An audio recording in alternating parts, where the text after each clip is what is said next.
Bismillahirrahmanirrahim. Alhamdulillahirabbil alamin. Wassalatu wassalamu ala sayyidina Muhammadin asyrafil mursalin wa ala alihi wa sahbihi ajmain.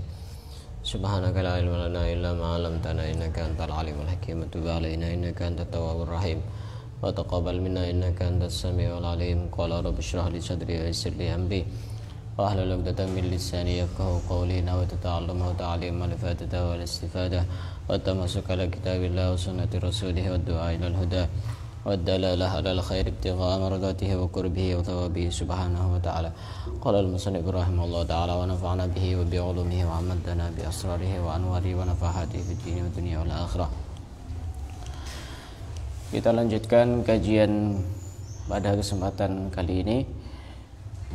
Kita masih membahas kitab Al-Miftah li Babin Nikah yang dikarang oleh Al-Habib Al-Allamah Sayyid Muhammad bin Salim bin Hafid bin Syekh Abu Bakar bin Salim. Dan sekarang kita masih membahas tentang saksi nikah. Akan saya ulang sedikit terkait pembahasan yang sebelumnya tentang syarat-syarat menjadi saksi nikah. Kemarin kita sudah live streaming via YouTube, ternyata terpotong hasilnya. Yang mestinya 39 menit cuma jadi 8 menit. Tak cek di YouTube itu.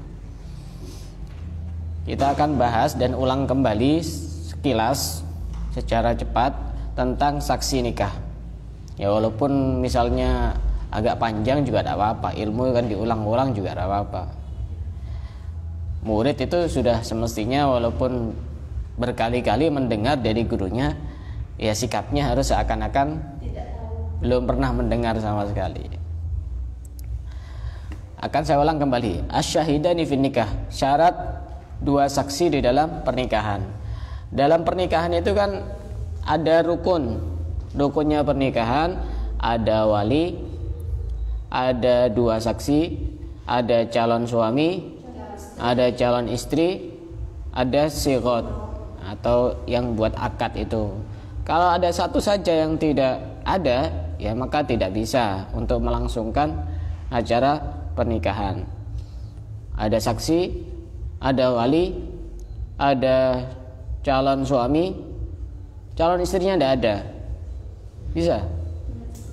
Tidak bisa. Mau nikah sama siapa? Atau calon istrinya ada, calon suaminya tidak ada. Mau nikah sama siapa? Mau nikah sama bayangan, kan tidak bisa. Harus ada semua itu. Nah, dua saksi ini termasuk daripada rukun nikah. Apa syaratnya dua saksi? Ini versi kitab Al-Miftah li Babin Nikah yang pada pembahasan yang sudah lama sudah kita bahas juga, cuma versi kitab Al-Yaqutun Nafis.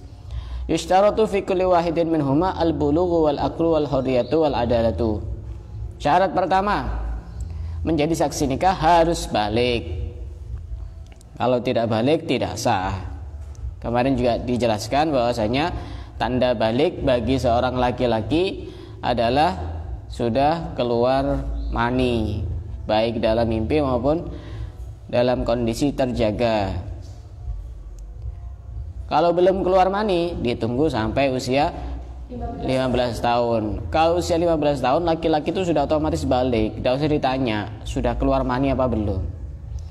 Ya kan tidak mungkin ini bilang. Lagian juga malu hal-hal yang agak sensitif. Perempuan juga sama. Perempuan tanda baliknya adalah ketika sudah mengeluarkan darah haid. Minimal perempuan mengeluarkan darah haid umur berapa? 9 tahun Hijriyah. Kalau ada sebelum 9 tahun otomatis mau darahnya 24 jam non-stop tetap tidak haid. Kalau sebelum 9 tahun, minimal 9 tahun atau lebih sedikit, itu otomatis dia haid ketika memenuhi syarat-syarat darah haid. Kemudian ketika usia 9 tahun dia masih belum mengeluarkan darah haid, ditunggu sampai usia 15 tahun. Kalau sudah usia 15 tahun perempuan otomatis balik. Jadi persamaan balik laki-laki dan perempuan itu dari segi umur atau usia sama-sama. Usia 15 tahun itu semuanya sudah. Tidak usah tanya sudah haid atau belum, sudah keluar mani atau belum, otomatis sudah balik dan sudah berkewajiban untuk melakukan hal-hal yang sudah diperintahkan oleh Allah dari kefarduan-kefarduan, termasuk sholat, apalagi puasa, zakat bagi yang mampu. Ya bisa jadi sudah balik, dia sudah jadi pengusaha sukses kan berarti dia sudah berkewajiban untuk mengeluarkan zakat perdagangan, kan begitu. Ini balik pertama. Yang kedua, berakal. Berakal, paham berakal? Berarti kalau tidak berakal tidak bisa menjadi saksi nikah. Contohnya siapa? Orang gila. Orang gila tidak bisa jadi saksi nikah dan tidak wajib sholat. Orang gila tidak wajib sholat. Orang yang tidak wajib sholat itu orang gila dan orang mati. Kalau pengen tidak wajib sholat ya jadi salah satunya itu. Jadi orang gila, jadi orang mati. Kalau anak kecil kan memang belum wajib, masih belum wajib. Harus berakal. Kalau tidak berakal tidak bisa menjadi saksi nikah. Kemungkinan dua syarat ini kemungkinan besar terpenuhi dalam sebuah acara akad nikah ya. Kemungkinan besar terpenuhi. Wal hurriyatu, dan merdeka. Merdeka semua ini ya. Merdeka. Ini semuanya ini harus laki-laki. Kalau dalam mazhab Syafi'i, semuanya harus laki-laki. Yang disebutkan tadi balik, berakal, merdeka itu semuanya laki-laki. Saksi nikah dalam mazhab Syafi'i harus laki-laki. Tidak boleh perempuan. Walaupun perempuannya 100, tidak bisa menempati satu laki-laki, tidak boleh dalam hal urusan menjadi saksi nikah. Walaupun perempuannya ini bunyai yang terkenal se-Indonesia, tidak ada yang tidak kenal itu, sudah terkenal pokoknya, tetap tidak bisa, harus laki-laki. Syarat yang keempat adalah adil. Apa itu adil dalam saksi nikah? Adil dalam saksi nikah itu bukan orang yang menyamaratakan bagian, bukan. Jadi adil di sini tidak seperti adil pada pengertian secara umum, bukan. Adil di sini adalah orang yang tidak pernah melakukan dosa besar walaupun satu kali. Kalau ada orang pernah melakukan dosa besar walaupun cuma satu kali, maka dia tidak bisa menjadi saksi nikah. Contoh dosa besar apa? Minum minuman keras, berzina, apa? Membunuh. Apa lagi? Hah? Yang kemarin sudah pernah dijelaskan ada 17 kalau tidak salah. Ada apa lagi? Syirik, otomatis syirik. Putus asa terhadap rahmat Allah. Mencuri. Saksi palsu. Menuduh zina. Ini juga sering terjadi, menuduh zina ini. Durhaka kepada orang tua termasuk dosa besar. Tidak bisa orang jadi saksi kalau dia pernah durhaka sama orang tua, kecuali dia sudah bertaubat, sudah dimaafkan oleh orang tuanya. Harus adil. Pertama, kriteria adil dalam bisa menjadi saksi nikah, pertama kriterianya adalah tidak pernah melakukan dosa besar walaupun cuma satu kali. Walaupun cuma satu kali. Kedua, tidak terlalu sering melakukan dosa kecil. Artinya ketika diprosentase antara kebaikan dan maksiat dosa kecilnya itu lebih banyak kebaikannya. Ya semua orang kan juga pernah melakukan dosa kecil. Sering apa? Ada sering? Ya sering. Banyak apa? Ada banyak? Banyak. Cuma kalau di total antara dosa kecilnya ini dan kebaikan yang dia lakukan masih lebih banyak kebaikannya, masih bisa menjadi saksi nikah. Tapi kalau lebih banyak maksiat dosa kecilnya itu, maka dia tidak bisa menjadi saksi nikah. Tapi kadang-kadang orang itu terlalu meremehkan dosa kecil. Padahal dosa kecil itu bisa menjadi dosa besar disebabkan karena beberapa hal. Disebutkan di dalam beberapa keterangan kitab, termasuk kitab Ihya Ulumuddin yang dikarang oleh Imam Ghazali. Dosa kecil bisa menjadi dosa besar itu disebabkan karena beberapa hal. Yang pertama, dosa kecil yang dilakukan secara istiqomah. Iya, dosanya kecil, tapi tiap hari, sehari 3 kali kayak makan. Dan tiap hari sedikit demi sedikit, lama-lama menjadi bukit. Ya itu dosa kecil. Karena terlalu sering, ya jadi besar. Itu pertama. Kedua, dia melakukan dosa dengan perasaan senang dan bahagia. Contoh ya, goda cewek itu kecil atau besar? Kecil ya. Tapi kalau pas dia sambil ketawa-ketawa, sambil ngakak-ngakak, sambil raut mukanya itu seakan-akan senang, bisa jadi dosa besar. Itu namanya menghina Allah. Masa melakukan dosa pas dia sambil ketawa-ketawa. Ya sudah lah, kalau melakukan dosa ya dosa, ya tetap tidak baik, tapi jangan sampai menjadi lebih berat disebabkan karena dia sambil ketawa-ketawa. Orang minum juga sama, orang judi juga sama, sambil ketawa-ketawa. Itu menjadi dosa besar. Ketiga, dosa kecil bisa menjadi dosa besar ketika diceritakan kepada orang lain. Contoh, malam minggu janjian sama pacarnya itu, nggak ada yang tahu. Pas pagi-pagi cerita. Atau kalau udah gitu selfie, pas dibuat story WA. Ini kan sama memberitahu kepada orang lain. Ya dosa ya pasti dosa. Cuma orang ya harus agak cerdas sedikit. Ya walaupun dosa ya minimal dosanya tidak begitu berat banget gitu loh. Ya agak cerdas sedikit lah. Dosa kita sudah terlalu banyak. Jangan sampai kita tidak kuat untuk menanggung dosa itu. Jadi yang berat itu kan bukan rindu, tapi menanggung dosa. Kan ya? Kalau rindu ya gampang itu, tidak begitu berat kayaknya ya. Masa?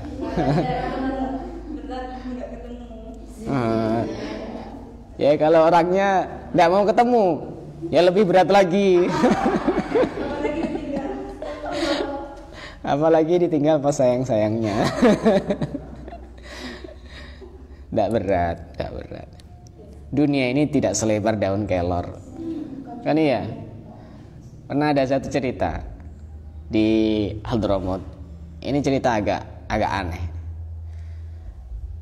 Kita tidak usah terlalu memaksakan diri mempunyai pasangan ya harus itu. Tidak mau yang lain. Dunia ini tidak selebar daun kelor. Dunia ini sangat luas. Luas apa sempit dunia ini? Luas kan ya. Daun kelor itu kan sempit. Dan kelor lagi daun kelor yang dijadikan ini kambing hitam. Kadang-kadang daun kelor itu juga dijadikan orang yang tidak berprinsip. Ya karena air kalau di situ kan dia bisa bisa kemana-mana. Pernah tahu daun kelor ya? Taruh air di situ kan bisa ngelinding kemana-mana itu. Pernah ada satu cerita di Hadramut ini. Ini jangan ditiru ya, jangan ditiru Mbak Diana. Ini dilarang keras untuk ditiru. Ya. Cerita ini nyata, bukan fiktif.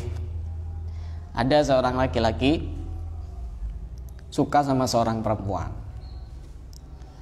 Ya mungkin dilihat dari, kalau di Hadramut itu kan tidak tahu wajahnya kayak apa. Gimana kalau mau melamar itu? Begini biasanya kalau di sana itu. Jadi kalau anak-anak perempuan masih kecil itu kan tidak ada yang pakai cadar, masih kecil itu. Ya itu dilihat terus. Oh ini kayaknya cantik ini. Dilihat nanti pulangnya ke rumahnya siapa? Oh ini rumahnya. Itu jadi bukan waktu besar, waktu kecil itu. Dilihat orang tuanya siapa? Oh, sana rumahnya. Anaknya ini fulan bin fulan begitu. Jadi bukan waktu besar. Kalau sudah balik itu sudah pakai cadar semua. 99,9% semua di sana pakai cadar. Saya selama 5 tahun itu tidak pernah lihat cewek di sana itu. Tidak pernah sama sekali. Ya karena memang pakai cadar semua.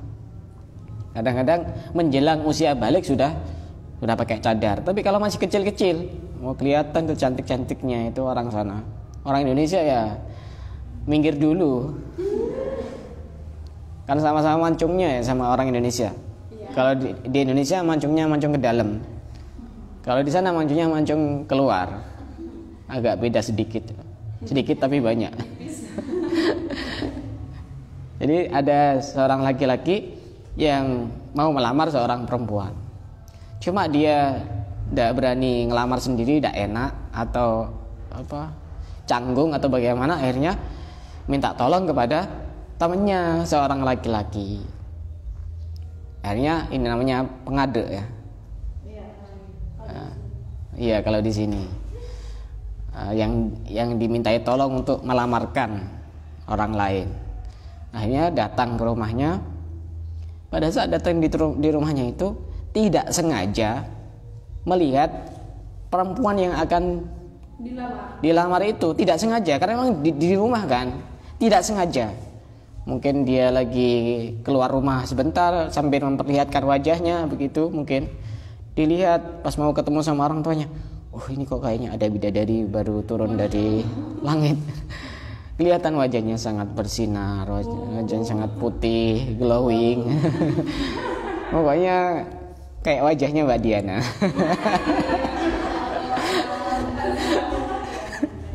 Astagfirullah. Kok ada innalillah itu. Akhirnya apa yang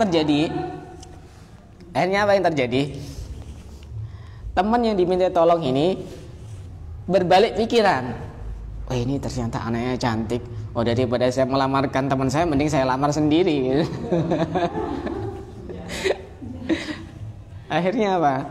Akhirnya datang ketemu sama orang tuanya. Sudah basa-basi. Setelah itu langsung to the point. Kamu tujuannya apa kesini? Tujuan saya ingin melamar putrinya bapak. Gitu. Buat siapa? Buat saya sendiri. Buat saya sendiri. Akhirnya singkat cerita diterimalah lamaran ini laki-laki ini. Tidak dikasih tahu sama yang temennya itu. Ini jarak beberapa waktu dilangsungkanlah acara pernikahan. Ini juga tidak diundang. Temennya ini juga tidak diundang. Akhirnya waktu acara dengar juga itu temennya. Itu kok ada acara pernikahan? Pernikahannya siapa itu? Pernikahannya Fulan bin Fulan. Dapat sama siapa? Itu yang rumahnya sana yang anaknya cantik itu. Wah kurang ajar. Ini namanya pagar makan tanaman. Akhirnya apa? Laki-laki yang minta tolong kepada temannya ini tidak nikah. Terlalu KCB. Tahu KCB? Kecewa berat. Terlalu kecewa berat. Sampai akhirnya ini sudah punya anak, temennya ini sudah besar, tetap tidak nikah. Tetap tidak nikah. Sampai suatu hari anak yang sudah besar ini dipanggil. Sini. Dipanggil. Terus dibilangi anaknya yang sudah besar ini. Kamu itu mestinya bukan anaknya itu. Mestinya kamu itu anakku. Mestinya kamu itu anakku. Nah, ini seperti ini terlalu sempit untuk menentukan pasangan. Banyak-banyak berdoa. Rabbana atina fid dunya hasanah wa fil akhirati hasanah wa qina adzabannar. Karena banyak ulama yang menafsirkan Rabbana atina, ya Allah berilah aku fid dunya, di dalam dunia, di dunia hasanah, kebaikan. Nah kebaikan di sini diantaranya adalah pasangan. Makanya salah satu amalan agar dimudahkan jodohnya, baca doa Rabbana atina fid dunya hasanah, dibaca 7 kali 1 nafas. Setelah itu baru dilanjutkan wa fil akhirati hasanah wa qina adzabannar 1 kali. Yang tadi itu Rabbana atina fid dunya hasanah dibaca 7 kali 1 nafas. Tidak usah banyak-banyak, cukup 7 kali, jangan 700 kali. Nanti kamu dapat pasangan, tapi pasangan bidadari. Iya, tapi kan sudah mati soalnya. Bacanya 700 kali begitu. Cukup 7 kali saja. Karena memang hasanah di situ salah satu tafsirnya adalah pasangan. Dan diniatkan untuk yang lain juga, bukan hanya cuma pasangan. Pernah ada seorang ulama yang sering berdoa ini, Rabbana atina fid dunya hasanah wa fil akhirati hasanah wa qina adzabannar. Kebetulan dia punya istri lebih dari 1, 3 atau berapa gitu. Maksimal 4. Ini istrinya cemburu. Karena memang di situ ada yang istrinya namanya Hasanah. Istri-istri yang lain namanya bukan Hasanah. Protes sama suaminya. Kenapa yang disebut kok Hasanah terus? Kita kan pernah disebut, ya Allah berilah aku di dunia hasanah, di akhirat hasanah. Semuanya hasanah.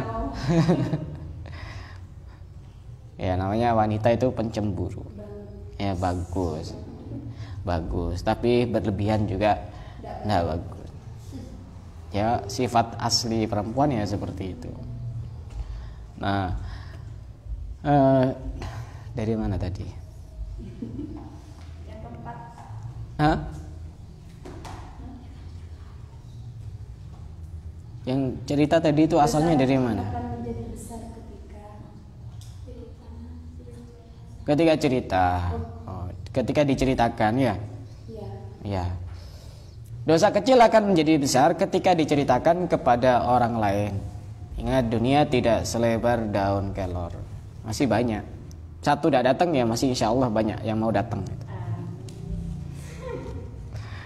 Tidak usah repot, tidak usah ditunggu. Jodoh tidak usah ditunggu. Kalau waktunya datang ya datang. Yang penting itu kita tetap berikhtiar, berusaha untuk menjadi baik sambil melangitkan doa-doa yang baik. Gitu. Jangan cuma nunggu terus stres itu nanti. Yang berikutnya, dosa kecil bisa menjadi dosa besar ketika dilakukan oleh orang yang menjadi panutan. Misalnya ada kiai, kemudian dia minum minuman keras, jamaahnya ribuan. Bagaimana nanti? Ditiru? Atau minimal kalau tidak ditiru, minimal dia mereka ini, oh ternyata boleh minum minuman keras. Oh, cari dosa yang kecil aja, minuman keras dosa besar. Misalkan kiai sukanya goda cewek misalnya, dosa kecil ya? Iya, dosa kecil. Punya jamaah banyak. Waktu goda cewek di video, pas di update status, diviralkan. Bisa ditiru itu semuanya sama jamaahnya. Atau minimal mereka meyakini itu adalah perbuatan yang tidak salah. Bisa jadi dosa besar. Makanya dosa besar itu bisa jadi dosa kecil ketika kita merasa bahwa itu memang benar-benar besar di hadapan Allah. Kalau kata Syekh Ibnu Athaillah As-Sakandari, beliau berkata, la saghirata ma'al israr wala kabirata ma'al istighfar. La saghirata ma'al israr, tidak ada dosa kecil yang dilakukan secara terus menerus. Berarti artinya dosa besar. Wala kabirata ma'al istighfar, dan tidak ada dosa besar yang selalu disertai dengan istighfar. Termasuk dosa besar itu, dosa kecil yang menjadi dosa besar. Pada saat melakukan dosa kecil, dia beristighfar kepada Allah tapi tetap melakukan dosanya. Contohnya gimana? Ya yang gampang, goda cewek aja. Goda cewek digoda, astagfirullah. Terus dilanjutkan, astagfirullah dosa. Tapi tetap lanjut terus. Ini namanya penghinaan kepada Allah. dosa kecil bisa menjadi dosa besar. Karenanya kita itu jangan gampang meremehkan dosa. Ini nanti tema yang hari Minggu itu ketika dosa dipandang sebelah mata. Sudah jadi itunya, bannernya nanti saya share. Diusahakan untuk kompak semuanya ya. Nanti saya ada di sini, jadi ada yang pegang HP saya nanti. Harus bisa mengoperasikan.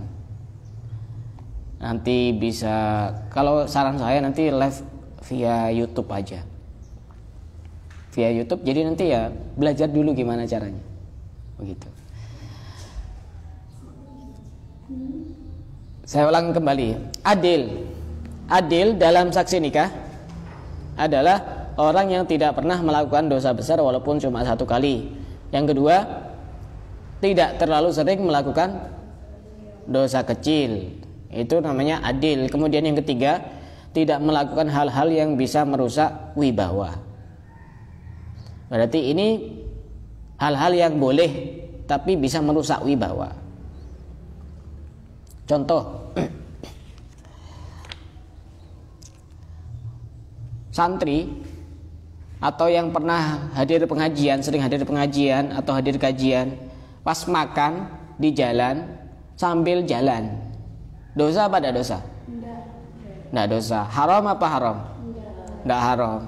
Tapi wibawanya menurun. Wibawanya, orang itu menganggap, oh ini santri kok makan sambil jalan, tidak pantas. Wibawa itu artinya tidak pantas dilihat orang itu, sesuai dengan levelnya masing-masing. Maka orang seperti itu tidak bisa jadi saksi nikah. Tidak bisa. Tidak bisa jadi saksi nikah. Atau misalnya sering hadir majelis, sering hadir kajian, sering hadir pengajian, pas keluar dia pakai kaos oblong, laki-laki. Tidak pakai kopiah, pakai celana pensil. Dosa apa tidak dosa? Tidak dosa. Tidak dosa. Pantas apa tidak pantas? Tidak pantas. Tidak bisa jadi saksi nikah. Sesuai levelnya. Kalau itu dilakukan oleh orang biasa, ya biasa, kita tidak menganggap aneh kan. Tapi kalau dilakukan oleh misalkan santri atau misalkan ustadz, tidak pantas. Tidak pantas. Misalkan santri ngopi di pinggir trotoar sambil ngakak-ngakak, dosa apa tidak dosa? Tidak. Pantas apa tidak pantas? Nah, itu namanya bisa merusak wibawa. Itu tidak bisa jadi saksi nikah. Ketat saksi nikah ini. Tidak bisa menjadi saksi nikah versi madhab Syafi'i secara umum. Walaupun ada pendapat yang lebih ringan, yaitu yang dikemukakan oleh Imam Ghazali, yang diikuti oleh Imam Al-Azra'i dan Imam Ibnu Utaif, bahwasanya beliau berpendapat boleh saksi itu tidak adil. Tidak adil berarti tidak memenuhi syarat tadi. Kenapa? Karena orang itu rata-rata fasik semuanya di Indonesia ini. Di zamannya Imam Ghazali sudah banyak kefasikan, apalagi zaman sekarang. Karena sudah terlalu banyak kefasikan.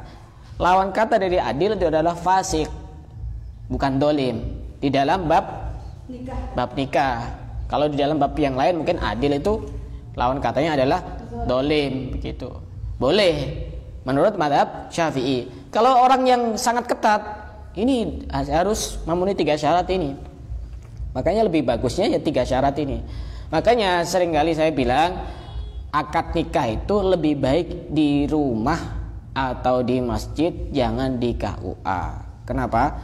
Karena kalau di KUA itu orangnya sangat terbatas. Calon suami, calon istri, 2 saksi, kemudian wali. Akhirnya ketika 2 saksi misalnya ini tidak memenuhi syarat, kan otomatis tidak sah. Kan lebih baik kita ini cari yang hati-hati. Kalau misalkan di rumah ngundang banyak orang akad nikah, misalkan yang ditunjuk 2 orang jadi saksi, misalnya tidak memenuhi syarat, masih ada banyak orang. Jadi lebih hati-hati. Makanya lebih bagusnya akad itu di rumah atau di mana. Walaupun di KUA itu gratis, ya minimal kita ngundang ke rumah. Di rumah itu ngundang kalau tidak salah 600.000 kalau ngundang ke rumah. Saya tahu soalnya saya di KUA. Jadi paham. Orang-orang KUA juga banyak yang kenal. Gampang itu. Kalau pengen minta tolong apa-apa, saya bantu insya Allah. Banyak kenal orang KUA, kepala KUA, semuanya kenal semuanya. Jadi lebih baik seperti itu. Apalagi yang diundang ustadz, kiai, habaib, orang-orang soleh, itu lebih berkah. Itu lebih berkah. Kalau menurut Imam Abu Hanifah, mazhab Hanafi, beliau tambah lebih ringan lagi, boleh yang menjadi saksi itu 2 orang laki-laki yang fasik atau 1 laki-laki dan 2 perempuan. Dalam mazhab Imam Abu Hanifah boleh menjadi saksi nikah orang perempuan, tapi harus 2, karena 2 itu sama dengan 1 laki-laki, 1 laki-laki dan 2 perempuan, boleh. Termasuk yang bisa merusak wibawa itu main skak, itu tidak bisa jadi saksi nikah. Walaupun main skak itu boleh dan tidak haram, tapi bisa merusak wibawa, dan ini tidak bisa jadi saksi nikah. Atau orang yang terlalu banyak ketawa, sukanya bikin orang ketawa tapi terlalu sering, ini juga tidak bisa jadi saksi nikah. Ya sesuai dengan levelnya.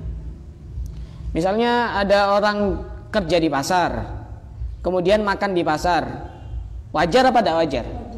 Wajar. Tapi kalau orang rumahan jarang makan di pasar, kemudian makan di pasar, pantas apa tidak pantas? Tidak pantas. Maka dia tidak bisa jadi saksi nikah. Makanya lebih bagusnya itu ya cari yang ketat-ketat peraturannya itu, biar otomatis semua ulama sepakat itu sah. Gitu. Kalau yang agak fasik-fasik, ya itu nanti ya sah dalam satu pendapat, walaupun ada juga pendapat yang menentang. Tapi kan masih ragu-ragu begitu. Yang berikutnya, termasuk syarat dari saksi nikah adalah sami'an. Apa sami'an? Bisa mendengar. Walaupun dengan mengeraskan suara. Misalnya ada orang bisa mendengar, tapi harus dikeraskan betul. Atau kalau perlu sound systemnya taruh di pinggir kupingnya itu, baru bisa mendengar, tetap sah. Yang penting bisa mendengar, walaupun dengan sekuat tenaga, boleh. Tapi kalau tidak bisa mendengar sama sekali, maka tidak sah menjadi saksi nikah. Yang berikutnya, basiron. Apa basiron? Bisa melihat. Maka orang buta tidak bisa menjadi saksi nikah. Atau orangnya tidak buta, tapi dia termasuk orang yang ini penglihatannya agak terganggu. Rata-rata yang pakai kacamata. Dia bisa melihat sosok tapi tidak tahu siapa sosok itu. Yang seperti itu tidak bisa jadi saksi nikah. Tapi kalau misalnya melihat sosok tapi masih bisa tahu siapa sosok itu, walaupun tidak begitu jelas, masih bisa menjadi saksi nikah. Makanya orang berkacamata itu tidak bisa jadi saksi nikah kalau misalnya minusnya itu terlalu banyak. Saya punya teman itu minusnya 10 waktu itu, dan sekeluarga seperti itu. Kalau saya minusnya 3. Jadi kalau lihat orang jarak jauh tanpa pakai kacamata, ya saya tidak tahu siapa orangnya. Jangankan itu, baca kitab saja jarak segini nih, mungkin jarak segini nih, baca tulisan jarak segini ini saya juga tidak begitu kelihatan kalau udah pakai kacamata seperti ini. Jarak segini nih, nah ini saya tidak bisa baca kalau udah pakai kacamata. Jarak segini nih tidak bisa sama sekali, tidak bisa. Cuma ada hitam-hitam yang berbentuk itu, jarak segini nih, berapa senti ini, tidak bisa. Tapi kalau orang masih kelihatan, walaupun tidak kelihatan matanya kayak apa, hidungnya kayak apa, ya minimal kan tahu siapa orangnya. Kalau tidak tahu, cuma sekedar tahu sosok, tapi dia tidak tahu siapa sosok itu, namanya siapa, maka tidak bisa menjadi saksi nikah. Yang berikutnya, natiqon, fahiman. Natiqon, apa natiqon? Bisa bicara. Kalau saksi itu bisu, maka dia tidak tidak bisa menjadi saksi nikah.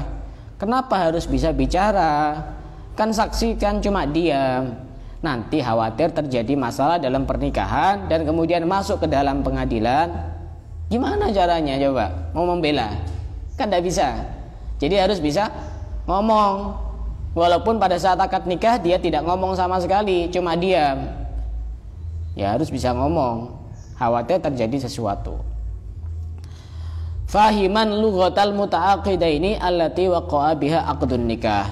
Harus faham bahasa wali dan calon suami pada saat akad nikah. Harus faham. Kalau tidak faham maka tidak sah. Walaupun fahamnya secara umum. Misalnya ada wali menikahkan, angkahtuka wa zawwajtuka makhtubataka binti bimahri $1.000.000 halan. Ini saksi pada saat wali mengucapkan seperti itu langsung otomatis paham. Kalau setelah mengucapkan baru paham, tidak sah. Misalnya setelah mengucapkan seperti itu kemudian baru tanya, itu tadi maksudnya apa? Tidak sah. Akad nikahnya tidak sah.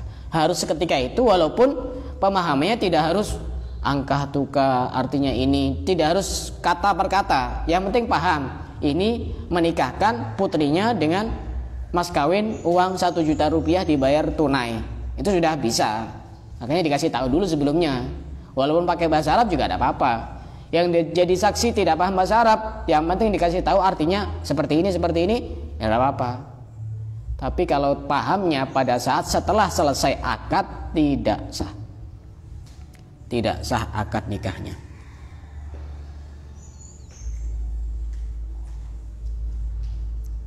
Dari sini paham? Ada yang mau ditanyakan? Masih ada syarat-syarat yang lain? Insya Allah kita lanjutkan pada pertemuan yang berikutnya. Silakan yang mau bertanya.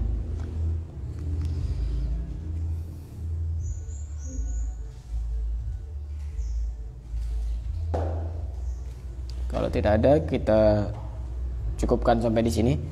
Wallahu a'lam bishawab.